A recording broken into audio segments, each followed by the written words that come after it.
Mateus capítulo 6.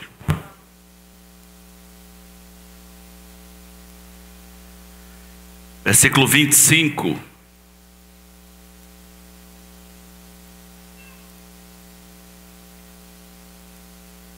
Por isso vos digo, não andeis ansiosos pela vossa vida quanto ao que haveis de comer ou beber, nem pelo vosso corpo quanto ao que haveis de vestir. Não é a vida mais que o alimento e o corpo mais do que as vestes? Observai as aves do céu, não semeiam, não colhem, nem ajuntam em celeiros, contudo vosso Pai celeste as sustenta. E porventura não valeis vós muito mais do que as aves? Qual de vós, por ansioso que esteja, pode acrescentar um côvado ao curso da sua vida? E por que andais ansiosos quanto ao vestuário? Considerai como crescem os lírios do campo, eles não trabalham, nem fiam. Eu, contudo, vos afirmo que nem Salomão, em toda a sua glória, se vestiu como qualquer deles.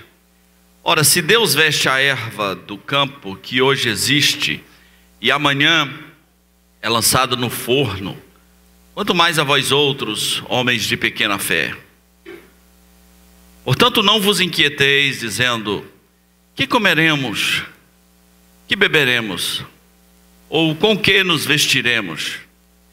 Porque os gentios é que procuram todas estas coisas, pois vosso Pai celeste sabe que necessitais de todas elas. Buscai, pois, em primeiro lugar o seu reino e a sua justiça, e todas essas coisas vos serão acrescentadas. Portanto, não vos inquieteis com o dia de amanhã, pois o amanhã trará os seus cuidados. Basta ao dia o seu próprio mal. Vamos orar, irmãos. Vamos orar. Ó Senhor Deus, nós te louvamos muito porque o Senhor nos coloca aqui diante da palavra do teu Filho Jesus no Sermão da Montanha, que vem confrontar as nossas ansiedades, os nossos medos, as nossas perguntas sobre o futuro, as nossas inquietações, meu Deus. Te pedimos que tenha misericórdia de nós e que a palavra do Senhor se torne viva aqui diante de nós, viva e eficaz, fazendo aquela obra dentro de nós que precisa ser feita em nossa vida. Pedimos em nome de Jesus. Amém.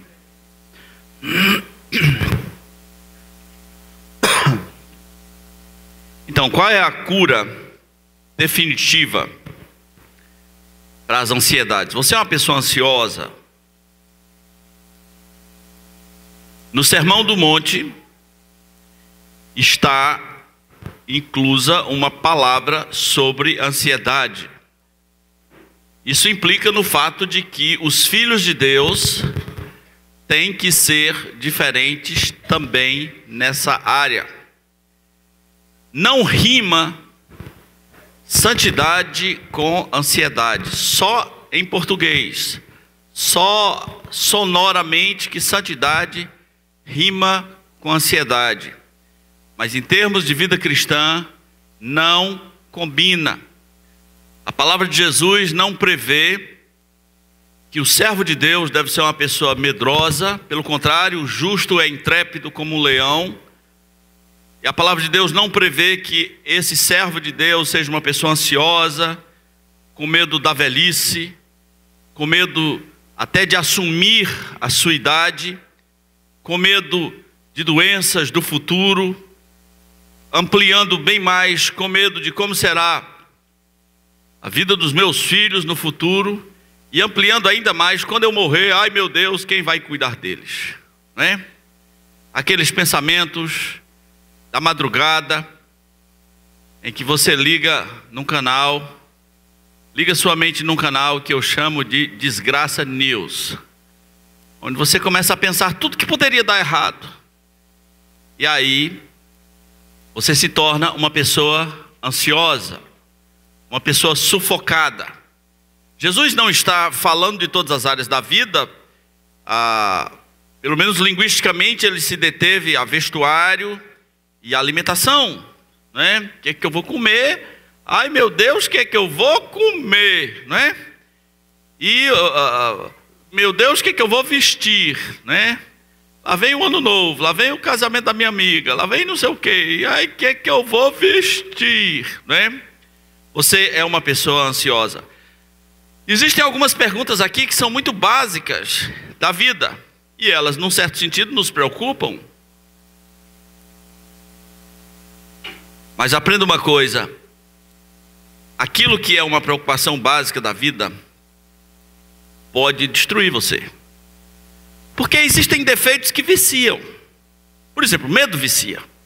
Se você é um pequeno medroso e você não resolver isso, imagina você daqui a 15 anos, né? Com medo de tudo, com medo de elevador, com medo de passar uma ponte, com medo de viajar, né? Você está viajando, aí o seu ônibus, o seu carro vai subir um monte. Ah, eu não vou nem olhar para baixo, porque lá embaixo tem, ai meu Deus, um abismo, né? Imagina você na velhice. Imagina seus netos dizendo, ô véia chata, ô véia medrosa, né? Imagine seu futuro. Alguns defeitos viciam.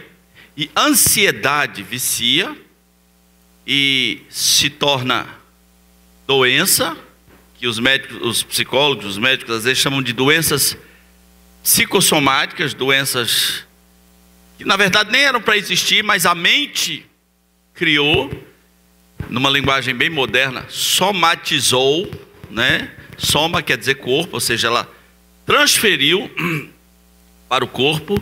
Alguns ficam doidos, alguns vão acabar nos remédios, alguns vão acabar nos manicômios, porque pequenos defeitos viciam. Ansiedade pode parecer um defeito pequeno, mas é um defeito perigoso, extremamente perigoso. Esse medinho do futuro, esse medinho de como é que vai ser, essas perguntas que não acabam nunca. Ai meu Deus, ai meu Deus, ai meu Deus, como é que vai ser, como é que vai ser, como é que vai ser? Ai meu Deus, como é que vai ser, como é que vai ser, como é que vai ser? Isso pode matar você. Parece simples, todo mundo faz, mas isso pode matar você. O Sermão do Monte, como nós dissemos na primeira pregação, ele vem colocar você diante de um espelho e perguntar: você é crente mesmo? Você conhece Jesus?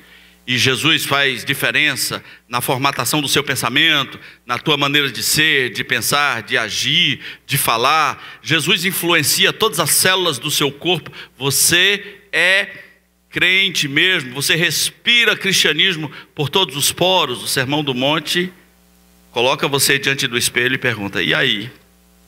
Você é realmente uma pessoa na qual esses princípios já fazem algum sentido? Antes de falar do caminho para a cura, como é que a gente cura a ansiedade, e hoje vai além do que você está acostumado a ouvir, Jesus fez 5 perguntas. Eu gosto desse método de Jesus, fazer perguntas, nos levar a pensar. A primeira delas foi: a vida não vale mais do que o alimento? A vida não vale mais do que o alimento? O corpo não é mais importante do que a camiseta Hollister? Ele perguntou: o corpo não é mais importante do que as vestes? O corpo não vale mais do que a calça jeans da hora? O pé não vale mais do que o sapato? Uma vez vi um ditado interessante: eu era um homem muito infeliz porque eu não tinha sapatos, até que eu conheci um homem que não tinha pés. E aí a minha vida mudou. Jesus vem fazer essa pergunta: a vida não vale mais do que o alimento? Com essa pergunta, ele está colocando de nós uma outra pergunta: qual é a sua atitude diante da vida? Por que é que você não valoriza o estar vivo? Você percebe que nas epístolas, Paulo, muitas vezes, chamou a atenção dos irmãos para serem agradecidos. Talvez os ansiosos não sejam pessoas agradecidas. Eles são tão tapados e fechados para as bênçãos do presente que eles enchem suas cabeças com perguntas sobre o futuro. Meus irmãos, quando nós pensarmos em qualquer coisa, nós devíamos perguntar: eu sou uma pessoa agradecida? Ao invés de ficar pensando como é que vai ser a vida do meu filho, devíamos perguntar: eu sou grato a Deus por esse menino que está aqui, que Deus me deu. Eu sou grato a Deus. A vida vale mais do que o alimento. A pergunta podia se expandir. O corpo não vale mais do que músculo sarado? A cara não vale mais do que botox? Ai, espera aí, pastor. Os seios não valem mais do que silicone? Jesus nos coloca aqui numa encruzilhada onde nós temos que admitir que somos ingratos, não agradecemos o que Deus nos deu, por isso queremos sempre algo melhor. E quando queremos algo melhor, tudo à nossa volta é melhor. A grama do vizinho sempre cresce mais rápido. O marido da vizinha parece ser tão mais bem educado, não é? O marido da vizinha, parece que ele é mais educado que o seu. Vai morar com ele, né? Vai morar com ele. A esposa do vizinho parece ser tão mais interessante, às vezes. Tá. O que nós temos não é mais importante do que o que nós não sabemos. O real não é mais importante do que o idealizado. Essa é a primeira pergunta de Jesus. A vida não vale nada para você? Existem dois tipos de pessoas, e no meio deles existem os não sei. Existem os que odeiam a vida, e existem os como eu, que são loucos, absolutamente loucos pela vida, capazes de se empolgar com qualquer besteira, com qualquer bobagem. Existem os loucos pela vida, existem os que odeiam a vida, e existem os não sei. Não sei nem em que planeta eu estou, não sei nem se eu tenho vida, não sei nem se estou vivo, não sei quem sou eu. Apaixone-se pela vida, porque Jesus perguntou: a vida não vale mais do que o alimento? Qual é o prato mais caro que você já ouviu falar? Eu já ouvi falar em prato de $5.000, né? $5.000. Jesus diz: olha, a vida é mais importante do que os grandes restaurantes. Estar vivo é mais importante do que uma vida luxuosa, de pratos luxuosos. A vida é mais importante. Segunda pergunta que Jesus faz, está no versículo 26. Você não vale mais do que os pássaros? Você não vale mais do que eles? Eu não conheço ninguém que ache os pássaros feios, né? Eu acho que deve ser crime achar os pássaros feios. Os passarinhos são bonitinhos, né? Você vê um passarinho, você vê um papacapim, né? Um canário. Quem já viu aqui, só por curiosidade, quem já viu o irapuru? Nem sei se o irapuru é pássaro. Se for pássaro, é um pássaro grande, né? Acho que está mais para uma ave. Você viu, pastor? Você tem certeza disso? Porque um dos desejos meus na vida é ver um irapuru. Você viu o irapuru cantando? Né? Diz a lenda que ele, além de ser bonito, quando ele canta, todos param. Absolutamente todos. Já foram feitos experimentos com câmeras, e pelo menos naqueles experimentos é verdade. Eu não sei se todos param porque ele cantou, ou se ele é esperto bastante para só cantar quando todos pararam. Os pássaros são bonitos. Outro dia lá em casa chegou uns 200 no quintal. Meu Deus, que coisa incrível, né? Eu nem sei o nome deles, aqueles pequenininhos, gola, papacapim, sei lá o quê. Coisas lindas. Os pássaros são felizes ou não são? Parecem tão felizes a cantar, né? só bebendo água, né? Comendo, beliscando seu mamão, né? Seu caju, que você achava que ia achar ele intacto, ele foi lá.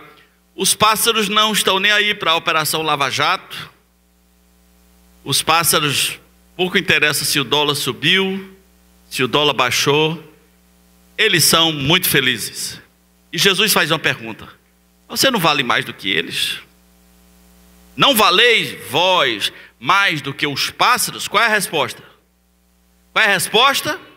Quem vale menos que os pássaros vai ficar calado. Você vale mais que os pássaros, sim ou não? Sim. Você é praticamente uma passarinha, não? Você não vale mais do que os pássaros? Ora, Deus cuida deles. Quem os fez tão felizes? Quem os fez tão inspiradores? Foi Deus. E Deus cuida desses pássaros. E aí é irônico que ele fala: eles não poupam, não ajuntam em celeiros, eles não depositam na poupança, eles não semeiam, e Deus cuida deles. Contudo, vosso Pai Celeste as sustenta. Você vale mais do que os pássaros. Um dia que você estiver muito ansioso sobre o seu futuro, muito medroso, e chega uma idade que vai dando medo nas pessoas. Um dia que você estiver muito medroso, pense: eu valho mais, muito mais do que os pássaros. Terceira pergunta: você pode mudar o seu destino? Você pode mudar o curso de sua vida? Humanamente a resposta é sim, biblicamente a resposta é não. Porque há um Deus maior do que você, maior do que as circunstâncias, que escreveu os teus dias.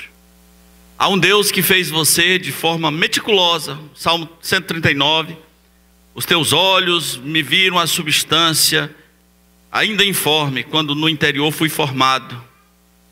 E graças te dou, visto que de modo assombrosamente maravilhoso fui formado. Eu gosto dessa expressão porque qualquer discussão sobre o fato de que se eu sou feio ou sou bonito, eu não me encaixo em nenhuma das duas características. Eu uso o Salmo 139 como minha defesa. Eu digo que eu sou assombrosamente maravilhoso. E aí você interprete como você quiser. Graças te dou, visto que por modo assombrosamente maravilhoso fui formado. Você pode mudar o seu destino? Não. Todos os meus dias foram escritos no teu livro, quando nenhum deles havia ainda, escritos e determinados. Pronto, fechou. Se restasse alguma dúvida, se Deus escreveu os teus dias, o Salmo ainda diz assim: escritos e determinados. Acabou. Como é que eu tenho poder sobre algo que já foi escrito antes da minha existência, antes que eu viesse a esse mundo, algo que na mente de Deus já está selado e foi escrito e determinado? Então, para Deus, todo mundo tem um tempo de vida aqui. Todo mundo. Mesmo Lázaro, que morreu e voltou, estava escrito e determinado. Então imagina que você morra depois de amanhã. Que não estou rogando praga, mas imaginemos. É possível você morrer depois de amanhã? Sim. Então todas as tuas preocupações sobre o futuro foram inúteis. Você devia viver mais, né? Você devia fazer como diz a música lá do Titãs, né? Do Epitáfio. Né? Devia ter me preocupado menos, ter visto o sol se pôr. Todas as suas preocupações, até depois de amanhã, teriam sido inúteis, visto que você vai morrer. É só hipótese, tá? Visto que você vai morrer depois de amanhã. Então Jesus pergunta: qual de vocês, reunindo todas as preocupações que vocês têm, podem mudar meio metro de suas vidas? Qual é a resposta? Nenhum. Então você pode se espernear, você pode ir para lá, você pode ir para cá. Nenhum. Quando chegar o dia da morte, foi, acabou-se. E jovens morrem, e velhos morrem, e crianças morrem. Qual de vocês pode mudar meio metro? Então você trabalha inutilmente, gastando energia mental sobre coisas que você não pode mudar. Jesus não está ensinando a irresponsabilidade nem a falta de planejamento, porque a Bíblia diz: o coração do homem pode, está permitido, pode fazer planos, mas a resposta vem do Senhor. Então, qual de vocês pode mudar um côvado de sua vida? Pergunta de número 4. É simples. Por que é que você anda ansioso? Por quê? Por que andais? Simplesmente assim. E no caso de Jesus, ficou questionando naqueles dias ansiedades sobre vestuário e sobre comida. Deixa eu explicar um pouco sobre a economia daqueles dias. Hoje, comida e roupa é muito mais fácil. Naqueles dias, roupa não era tão fácil. Não havia a sociedade industrial, não havia a produção em massa, não havia o formigão, não havia o 1,99. A roupa de um filho passava para o filho mais novo. Depois ela passava para o mais novo. Depois ela passava para o mais novo. Depois, quando ela não servisse mais, ela virava mods. Porque Mas era, quando a Bíblia fala, nossas melhores obras são como tapo de imundícia, já é o mods do quarto garoto, né? Que é o mods que já não presta, já tem que ser jogado. Hoje você compra o mods, né? Ainda tem mods. Depois de 50 anos a gente fica na dúvida. Depois de 50 anos a gente não sabe mais. É OB agora, como é que é? Tampax. Deus. Naqueles dias não era fácil dizer: eu vou ali, vou trocar essa camiseta, né? Eu vou dar um vestido novo para minha mulher. Não era assim, não. Os ricos tinham mais facilidade com isso, de vestir roupas finas. A sociedade moderna, é muito fácil você se vestir, né? Se você souber pegar as promoções, se você não for um sujeito inquieto, se você não for ansioso, se você esperar pelo dia 2 de janeiro, não 25 de dezembro, nem 31, mas 2 de janeiro, você faz uma farra inimaginável. É fácil. Agora, era natural que as pessoas do dia de Jesus ficassem ansiosas. O que eu vou vestir, não era? Ninguém ia ali na loja, pegava uma coisa nova. As roupas iam se gastando. No deserto, o grande milagre foi elas não se gastarem. E vivendo do maná. Mas quando entrou em Canaã e fez a primeira refeição, e acredite, foi torradas. Primeira refeição. Será por isso que torrada é gostoso, né? Primeira refeição foi torrada. Depois da primeira refeição, e depois de atravessar o Jordão, as roupas começaram a se gastar. Então, é natural que as pessoas perguntassem: o que eu vou vestir, né? Mas se numa sociedade onde às vezes a comida não era tão abundante e a roupa não era tão abundante, se mesmo num contexto assim, e se você tivesse vivido lá, você era super ansioso em relação a isso, se mesmo num contexto assim, Jesus não permitiu que eles tivessem ansiedade sobre a roupa, o que Jesus diria da nossa sociedade? O que Jesus diria de você preocupado com roupa? O que Jesus diria da blasfêmia da mulher que abre o guarda-roupa e vê todos os seus vestidos e diz: meu Deus, estou sem roupa?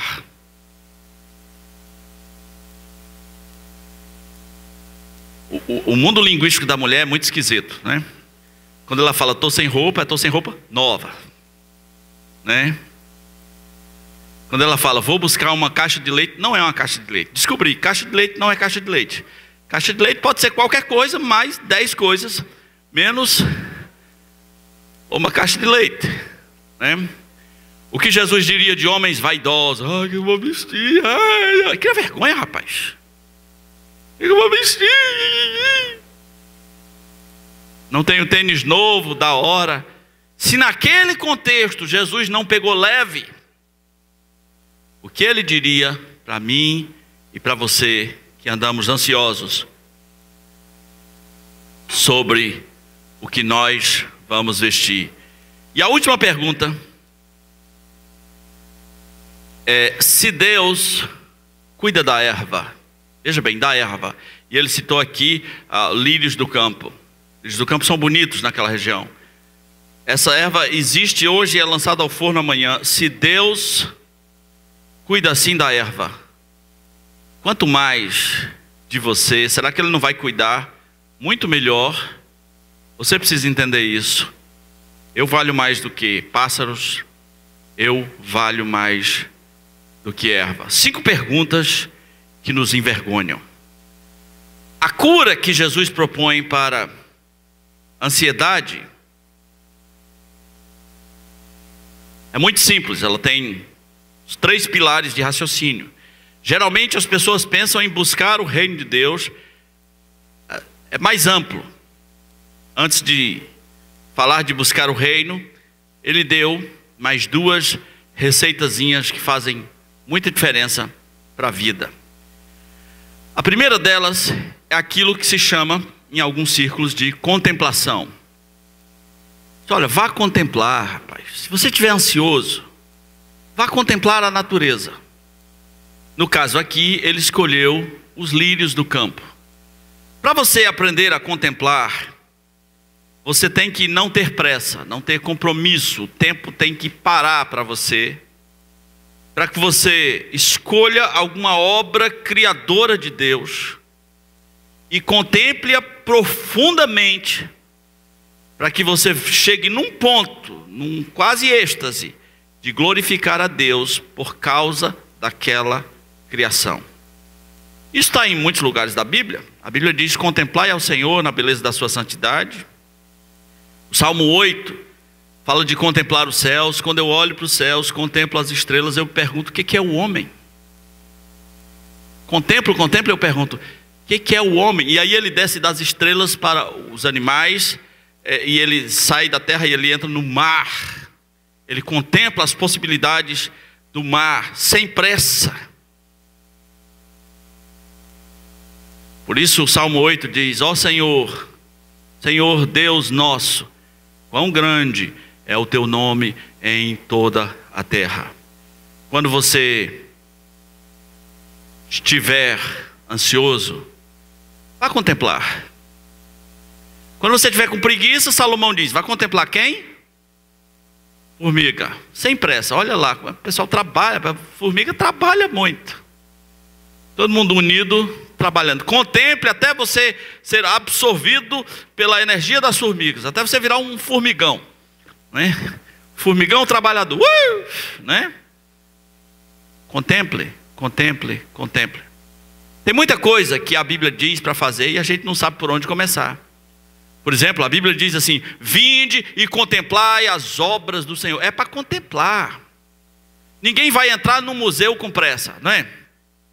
Vai entrar no museu: ó, isso aqui é um Renoir, né?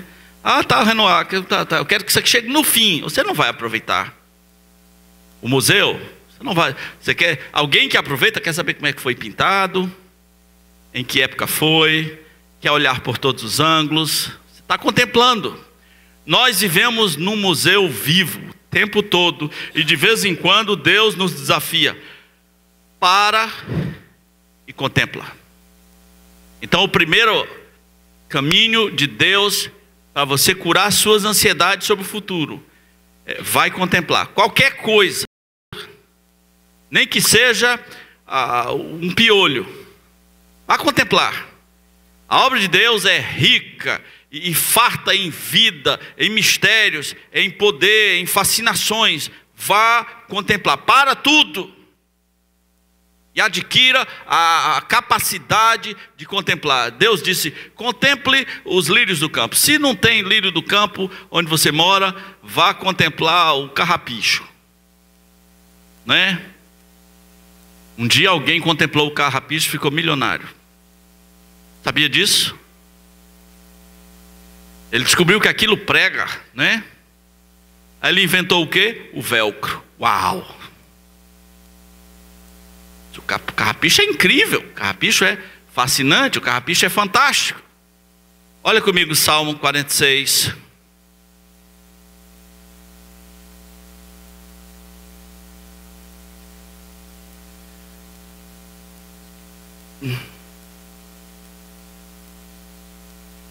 Salmo 46 diz assim: Deus é o nosso refúgio e fortaleza, socorro bem presente nas tribulações. Portanto não temeremos, ainda que a terra se transtorne e os montes se abalem nos seios dos mares, ainda que as águas tumultuem e espumejem e na sua fúria os montes se estremeçam. Há um rio cujas correntes alegram a cidade de Deus, o santuário das moradas do Altíssimo. Deus está no meio dela, jamais será abalada. Claro que não vai ser abalada, Deus está no meio dela. Deus a ajudará desde a antemanhã. Bramam nações, reinos se abalam, ele faz ouvir a sua voz e a terra se dissolve. O Senhor dos exércitos está conosco, o Deus de Jacó é o nosso refúgio. Vinde e contemplai as obras do Senhor, e que assolações efetuou na terra. Ele põe termo à guerra até os confins do mundo, quebra o arco e despedaça a lança, queima os carros no fogo. Aquietai-vos e sabei que eu sou Deus. Sou exaltado entre as nações, sou exaltado na terra. O Senhor dos exércitos está conosco, o Deus de Jacó é o nosso refúgio. Amém? Então o primeiro caminho que ele propõe é uma vida capaz de parar e contemplar. Algumas pessoas não são capazes nem mesmo de parar. Parar é inteligente. Às vezes, tudo o que você precisa é parar. Parar e contemplar as obras de Deus. Segundo caminho que Jesus propõe para a cura da ansiedade, está lá no finzinho do texto, quando ele diz assim: portanto não vos inquieteis. Não se inquietar. Parece um mandamento muito direto.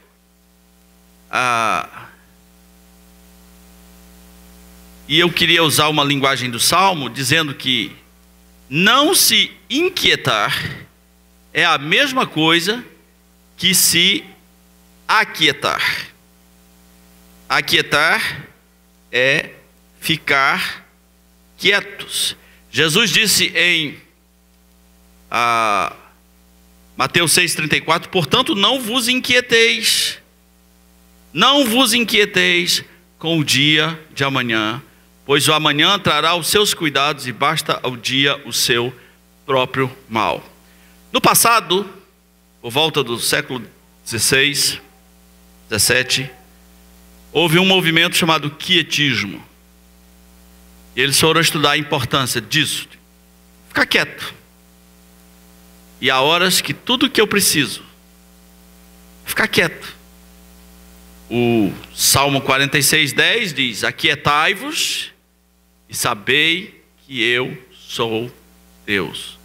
Sou exaltado entre as nações, sou exaltado na terra. Aquietar-se, meus irmãos, envolve o raciocínio de admitir que você não tem poder. Quando é que você vai entender que você não tem poder? Que as suas perguntas sobre daqui a 15 anos, a 20 anos, talvez não fazem o menor sentido. Você não tem poder. Então fica quieto. Saiba que o Senhor é Deus. Saiba que o Senhor está com você, Ele cuida de você. Você vale mais do que pássaros, você vale mais do que a erva. Nem Salomão se vestiu como a erva. Deixa Deus cuidar de você, deixa Deus escolher os teus modelitos, deixa Deus escolher tua roupa. Você vale mais, fica quieto. Não vos inquieteis. Aquietai-vos e sabei que eu sou Deus. Às vezes, meus irmãos, nós gastamos tanta energia sobre o futuro, e se a gente pegasse essa energia para viver o presente, seríamos pessoas incríveis. O presente é importante. Porque o presente é tudo que você tem. Sabia? Num certo sentido, você não tem passado, porque o passado passou. Né? Você tem lembranças do passado. Você também não tem o futuro, porque o futuro ainda nem chegou. Você só tem o hoje, o agora. Agora imagina se você morre depois de amanhã, aí pior, gastou toda a sua vida com perguntas inúteis, com perguntas desnecessárias. Você tem o agora. Faça os investimentos no futuro necessários, mas ansiedade jamais. Pense sobre o seu filho e sua filha de maneira coerente, mas com ansiedade jamais. A Bíblia diz: a ansiedade no coração do homem o abate. Algumas pessoas são abatidas por uma ansiedade constante que tomou conta de suas vidas. Filipenses 4:6 diz: não andeis ansiosos por coisa alguma, antes sejam conhecidas as vossas petições diante de Deus. Ao invés de fazer perguntas sobre coisas que vocês não têm respostas, pegue essas situações que vocês não têm resposta e diz: Deus, eu coloco diante de ti, cuida para mim, Deus, eu não tenho respostas. Eu só tenho perguntas, cuida para mim. E aí sim, por último, Jesus diz, no 33, buscai em primeiro lugar o seu reino e a sua justiça, e todas estas coisas vos serão acrescentadas. Todas essas coisas aqui eram comida, bebida e preocupação com o dia de amanhã. O Sermão do Monte, como é um espelho que vem perguntar se você é crente, Jesus Cristo disse: olha, quem vive esse estilo de vida aí são os gentios, os pagãos que não conhecem a Deus. Os gentios é que se preocupam com todas essas coisas. Vocês não são pagãos, vocês são pessoas de Deus, vocês não deviam viver assim. E aliás, tem pagão, tem gentio, tem descrente que vive muito melhor do que você, sem ansiedade. Agora, quer cura mais radical? Busque, em primeiro lugar, o reino de Deus e a sua justiça. O que é o reino de Deus? O reino de Deus é o domínio de Deus sobre todas as coisas. E mais especificamente, o domínio de Deus sobre todas as coisas na pessoa de Jesus Cristo. Um reino pressupõe um rei. Para muitas pessoas, Jesus ainda não é o rei. Num certo nível de consciência, ele é o Salvador, ele é o provedor, ele é aquele que vai resolver os seus problemas, mas ele ainda não é o rei. Pedro disse em Jerusalém: esse Jesus que vocês crucificaram, Deus o fez Senhor e Cristo, o fez Senhor e Rei. Ele é o Rei dos reis, o Senhor dos senhores. Um reino pressupõe um rei. Algumas pessoas acham que buscam o reino de Deus. Não buscam. Você só está buscando um reino quando você admite que existe um rei a quem você tem que se submeter em todas as áreas da sua vida. Quando os magos apareceram em Jerusalém, eles perguntaram: onde está aquele que é nascido rei dos judeus? Porque nós vimos a sua estrela e nós viemos adorá-lo. Eles eram cientistas, pesquisadores das estrelas e talvez até místicos. Mas quando eles encontram o rei, eles se rendem, se quebram, se ajoelham, reconhecem: esse aqui é o rei. Meu irmão, Jesus Cristo já é o seu rei. Quando um reinado tem súditos rebeldes, as coisas começam a dar erradas. Tudo tem que estar debaixo da autoridade do rei. Se as áreas da sua vida não estão debaixo da autoridade do rei, é claro que você é uma pessoa ansiosa, porque elas estão debaixo do teu poder. E você lá no fundo sabe que você não tem poder nenhum, que a casa pode cair, que a casa pode ruir, que você é fraco. Mas quando você chega diante do rei e diz: Senhor, eu reconheço, tu és o meu rei. Eu sou teu servo, sou teu súdito. Eu só quero dizer: sim, Senhor, faz a tua vontade sobre a minha vida. Vamos orar. Nosso Deus, somos pessoas ansiosas. Tu sabes que nossa natureza é de dúvidas, é de medo, é de perguntas. O que nós vamos comer? O que nós vamos vestir? Aonde nós vamos morar? Quem vai nos proteger? Quem serão nossos amigos? Como será a minha saúde? Qual será o meu plano de saúde? Será que terei um carro novo para me locomover? Será que me casarei bem? Será que serei uma pessoa próspera? Será que passarei naquele concurso? Tu sabes, esta é a nossa natureza. Será que o marido vai trair? Será que a esposa vai trair? Será que o filho não será tragado e destruído pelo mundo, Senhor? Tu sabes que essas perguntas surgem a todo momento.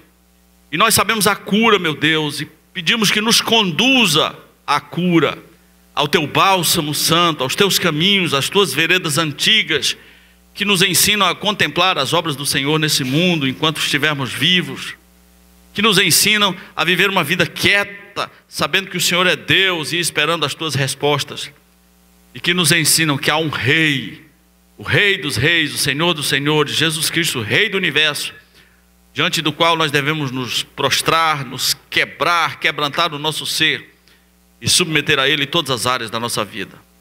Traz essa cura, meu Senhor, para o teu povo que sofre com ansiedades, ansiedades que viram angústias, que viram depressões, que viram síndromes de pânico, meu Deus, que fazem com que as pessoas passem anos e anos e anos a fios, entupidas de medicamentos, querendo comprar, meu Pai, a solução das suas vidas no balcão de uma farmácia. Tem misericórdia e faze-os voltar a Ti. Pedimos que seja assim, em nome de Jesus, nosso Salvador. Amém. Muito bom dia, Deus abençoe. Hoje à noite, 7 horas, convide pessoas.